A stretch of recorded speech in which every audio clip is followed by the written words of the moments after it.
Hey guys, Lisa Callaghy here to share with you a video on how you can analyze your student results from the district assessment. All right, let's get started. Firstly, I'd just like to let you know that I am outside in my backyard and I do live near Kennedy Boulevard, so you might hear some buses or trucks or motorcycles passing. So just so that you know, you might hear that in the background.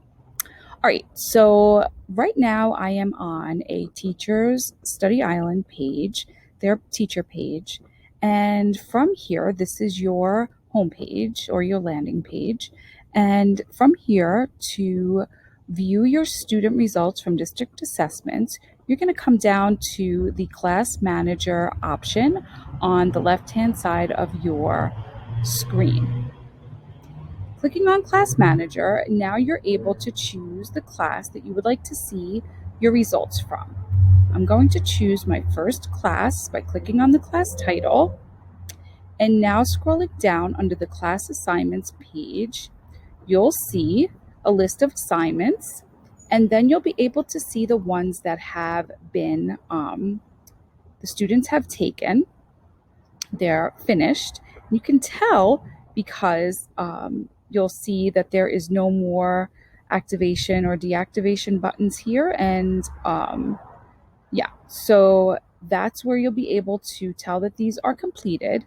And you'll be able to click on this bar graph next to the title of the assessment to see the results of your students. So clicking on that, now, I'm just opening up a new window here because I've already done it, and the reason why I didn't click on it is because I want to preserve the students' identities here. So I've kind of zoomed in so you can't see, but just so that you know, the first column here on the left-hand side are your students' names. And then it gives you information here as to when the assessment was completed.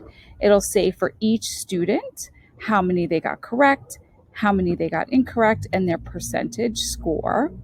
And then you'll see that those same two columns again, but now you'll notice that the numbers are links. So clicking on any one of these links is going to bring you to the student's individual assessment results. So I'm going to do that. I'm going to click on the 60%, and that's going to bring me to the student's results here, trying to make sure that I keep the anonymity of the student here. You don't see their name, but you'll notice it gives you information here below. It tells you the name of the assessment, it tells you your grade level, and when the assessment was assigned, and when it was due, and when it was completed. And then you have a few options here underneath these blue buttons. You can view the missed questions that for this particular student by clicking this button. It's going to tell you which questions the students got incorrect.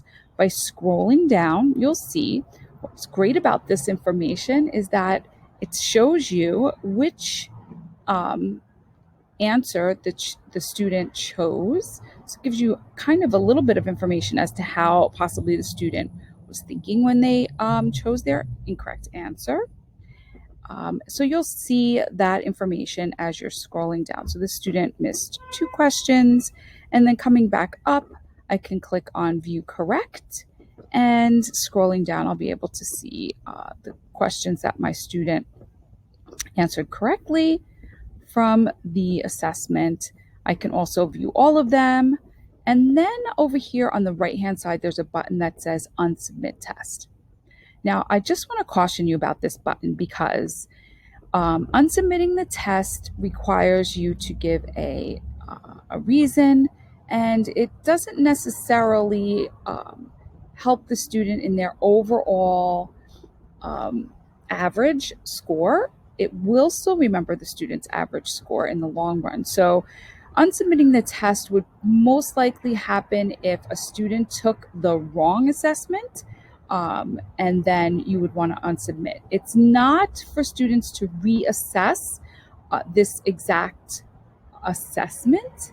You probably would need to, if you wanted to reassess your students on this particular topic, you would create a new assessment, which is a video I'm going to be creating. So you should see that in the playlist on how to utilize your district assessment scores and reassess your students. But just so that you know that this unsubmit button is available for you in case student took the wrong assessment. All right, now I'm going to go back to the test results and whoops, I'm sorry. Okay, and I also want to bring your attention to at the top of the page, bring this up, an item analysis. So after your students take the assessment, from this page, you are also able to do an item analysis on this particular assessment. That way you can see in a glance, which is great information to help you with your reteaching. You'll be able to see which question was missed the most by your students and analyze to see what their thought processes are, where they tripped up on this assessment. So you could see that it's kind of a tie. So question 4 and 5 seems to be the question that was most incorrect, and then question number 2 in the close as a close second. So what you can do from here is you're able to see by clicking on the number, you're able to see the actual assessment. You'll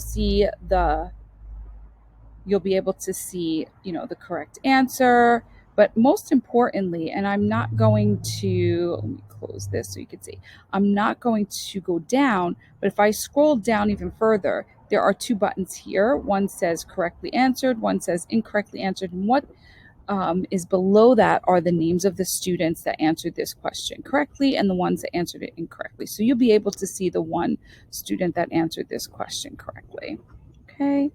Let me see if I can just bring this over, and then it gives you a little bar graph here about the question score. Okay, so I hope this helped. This is a video on how to assess your students' test results of a district assessment. Okay, guys, have a great day.